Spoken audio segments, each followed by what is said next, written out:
تو لوگوں نے ابراہیم علیہ السلام کو برا بلا کہنا شروع کر دیا، باپ نے گھر سے نکال دیا، قوم کو اللہ کی توحید سنا رہے ہیں، اب قوم بھی تنگ آ رہی ہے، بادشاہ کے سامنے پیش کیا گیا۔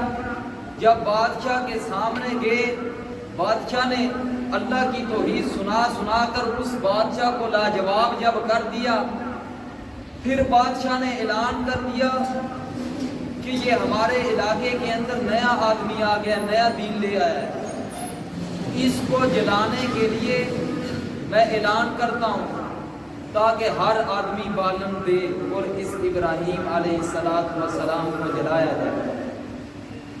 یہاں تک کہ لوگوں نے اس بالن کو جمع کرنے کے لیے منتیں مانگی۔ جس طرح ہم کوئی مسجد تعمیر کریں تو اعلان کرتے ہیں ہم مسجد تعمیر کرنے لگے ہیں، تو ہر آدمی اس مسجد کے اندر حصہ ڈالتا ہے۔ اسی طرح ابراہیم خلیل اللہ علیہ السلام کو جلانے کے لیے لوگوں نے منتیں مانگی تھی۔ اچھا یہ گستاخ ہے، ہمارے معبودوں کا گستاخ ہے، چلو میں اتنے من بالن دیتا ہوں، میں اتنا بالن دیتا ہوں، انہوں نے متعین کیا تھا۔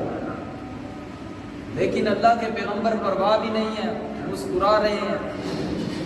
جب انہوں نے بالن جمع کیا اور اس جگہ کے متعلق مفسرین کرام فرماتے ہیں کہ اس جگہ کی چوڑائی 40 گز اور لمبائی 80 گز تھی، اور اس کے اندر اتنا زیادہ بالن جمع کیا کہ جب اس بالن کو آگ لگائی تو آگ آسمانوں سے باتیں کرنے لگی۔